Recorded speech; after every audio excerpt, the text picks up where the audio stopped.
If Jesus is the higher power, it gives them this sort of, again, moral scaffolding to live their life. Yes. Well, Jesus would probably on the whole provide a fairly good moral scaffolding. Not totally, but right. He was ahead of his time anyway. So you do think he was a real person? Most of the scholars I've talked to say he probably was. The evidence is not great, of course, but I think I don't think it's that big a deal, actually, because a wandering preacher called Yeshua or Yehoshua would not be surprising. I mean, it's a common name, right. And there are plenty of wandering preachers. If you could just give us just a little summary on your take on the mythicist position and whether you think it's plausible or not and why. So the mythicist position being Jesus never existed. Yes. Yeah, no, I think he existed. I think the mythicist position is intellectually bankrupt. Ooh. And it's almost a waste of time to talk about it, Neil. What are your thoughts on mythicism? My view of it is that mythicists shoot themselves in the foot. I don't think it's responsible history.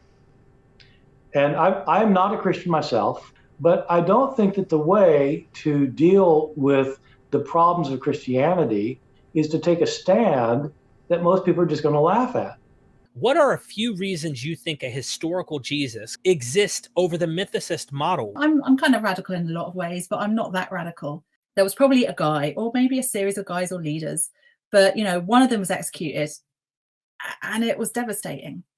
I don't think he resurrected from the dead. But it's more probable than improbable that some guy existed and was executed. I have atheist professors, I have Jewish professors, I have Muslim professors and Christian professors. The universities are not filled with apologists, are not filled with systematic theologians. And you cannot walk into a university currently and find any professor of New Testament or ancient history who does not believe in the historical Jesus. Let's start with the letters of Paul, which are written by a Pharisaic Jew who never met Jesus, never claims to have met Jesus. But he's also not arguing that Jesus existed. He's not arguing with people who don't think Jesus existed. That's not the conversation that's happening. He is actually confronting other Christians who are citing the teachings of Jesus against him. Look at Paul on marriage in 1 Corinthians. Look at Paul on whether or not teachers deserve to be paid for their work. And these are places where Paul cites the teachings of Jesus and says, I know Jesus taught that, but I have reasons to do other things in these cases. So I think it's a relatively short period of time between the writings of, say, Paul, which are like mid-50s, and the likely execution that occurred. And the mythicists often like to say that, okay, well, the Gospels are long after Paul, and they bring up so many things that Paul doesn't bring up. I mean, Paul is not ignorant about the historical Jesus. I don't know how anybody could say that. He quotes him several times, and he refers to he talks about his crucifixion all the time. I don't think Paul was readily accepted by his own testimony by those in Jerusalem, Peter and James, he names specifically.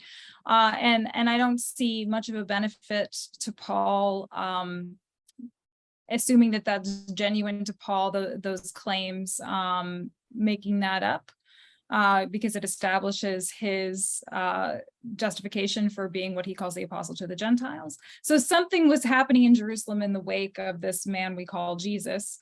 Mythicists often look at the Pauline epistles and they'll say, oh, Jesus was crucified by the rulers of the age, 1st and 2nd Corinthians, or in 2nd Corinthians it talks about, okay, Satan's involved now. And they'll say, well, that's evidence that Jesus was crucified by heavenly powers, not human beings. They don't really say that. They say that he was crucified in heaven. Satan and his demons lived up there, and they had castles and gardens and all kinds of things up in the sky, thousands of miles away. And that was actually the usual location of Satan and his demons. And so the theory is that Jesus came down to that level, convinced the demons and stuff that he was a man, like a sorcerer or something had flown up there or whatever. And so they kill him, mockingly or whatever, not realizing that this is going to realize Jesus' mission and allow him to defeat them and overcome their power over death and so on. Paul was an apocalypticist. Paul believed that the powers of evil were affecting people here on earth and that they were forcing people to do bad things. When Paul talks about the rulers, sometimes he actually means the rulers. He means like, the Roman authorities, and he means like the Jewish leaders. But if these rulers are acting in evil ways, it's because Satan is among them, making them do it, and the other evil forces. Paul talks about this kind of thing all the time. He talks about, in Corinthians, he talks about Satan deceiving people because he comes as an angel of light. It doesn't mean these people are being deceived in heaven. They're deceived here on earth, because this is where Satan is. Paul does not think that Satan is in heaven. Early Jewish apocalypticists thought that Satan had been cast out of heaven with the demons and they were here on earth. They are not active in heaven. They're not crucifying people up in heaven. Study all of Paul and you'll see what it means. And so it absolutely does not mean that Jesus got crucified in heaven by, the devil's henchmen or something. The first is, of course, the Pauline statements and his appeal to tradition about the Eucharist and Jesus' death and resurrection and so on. It's already been mythologized, of course, but obviously there's at a very early stage an explosion of interest in Jesus. The next most important evidence for this comes from Josephus. It's the passage in Antiquities 18 where Josephus is describing Pontius Pilate's tenure as low-level governor, equestrian governor of Judea. And then he says, about this time, there was a guy, a man, if one should call him really a man, who, did these amazing things. And then he talks about his arrest, his crucifixion, and then the belief of his followers that he was raised from the dead. The discussion for centuries has been about whether Josephus could have written that. The vast majority of scholars today hold that most of it or much of it is actually from Josephus, but some phrases in it may have come in by Christian copyists, and the most obvious case is he was the Christ. And there are various reasons for that. For example, how much of this language is typical of Josephus and how much is odd in terms of how he uses language. And a number of his phrases in that passage turn out to be very typical of him, but not in an obvious way. So 2 or 3 of them are only typical of that section of the Antiquities, which is an unusual section in style. So that's quite interesting, because if you said, it was a forger, a Christian, copyist who just stuck the whole passage in, well, he didn't do it in a very simple way. He would have had to do almost miraculous levels of research in ancient terms, because they didn't have the tools we have, the digital tools to search phrasing and things like that. Another consideration is that in Antiquities 20, there's a passage that refers to Jesus' brother, James. There are scholars who dispute its authenticity, but not nearly so many at all, because it looks like it fits quite well in Josephus's whole way of narrating. And James, the brother of Jesus, is quite incidental also. His name is incidental to that passage. Moreover, he's introduced in a very casual way as just one of a bunch of people whom a certain high priest decided to execute while the governor was away.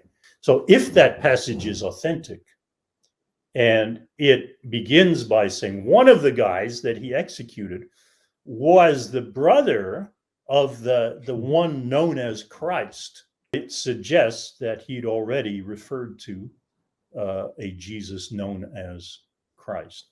You mentioned the note by Josephus about Jesus's brother James and 10 others who were executed for violating Torah. I think that is historically reliable, and attempts to sidestep it, I think, are simply special pleading in order to sustain the conspiracy theory we call mythicism.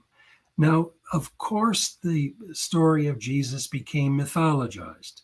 No serious historian is going to think that Jesus walked on water or spoke to the dead or even rose from the dead. And so I think that is an indication that there are too many arguments to say that there was a man named Jesus. Do I think he looks like the gentleman that we have presented to us in the Gospels? No, I do not. Yeah, but I do think he. We know there are lots of these kinds of figures wandering around. Honey, the circle drawer, is one of my favorites. You know, he had his methods, basically drawing circles and standing in them. But, you know, the kind of John the Baptist Jesus thing, that looks to me like a massive kind of polemic as a way of trying to say, what's the relationship between these two figures? You know, John the Baptist had his head cut off. This Jesus guy, you know, was crucified. So you've got two kind of executed figures who have been brought together. That to me suggests that there's somebody is trying to reconcile these two popular kind of cult leaders. We know that Judaism is a hybrid phenomenon in the first century that had enormous energy. And behind that energy is a character that we now know as Jesus of Nazareth. And it's very hard to explain that explosion in going in two directions, one in a Jewish direction and the other Greco-Roman direction, unless you have a character whose memory was so fantastic and sensational that people tried to attach their own ideologies to it. Again, let me emphasize, I'm trying to approach this as a historian. I do get exasperated with the mythicists because mythicists and I agree on a lot of things with a lot of things, actually, about religion and about the damage that it can do. But arguing that Jesus himself is a myth is just shooting yourself in the foot because it's just not credible historically. And so there are better strategies, in my opinion. Every time I say this, people get all upset with me, and I get it. And they think I'm being an elitist, and I'm just, you know, I think that there are better ways to do I think there are better ways to do it. And I don't think it's responsible history myself.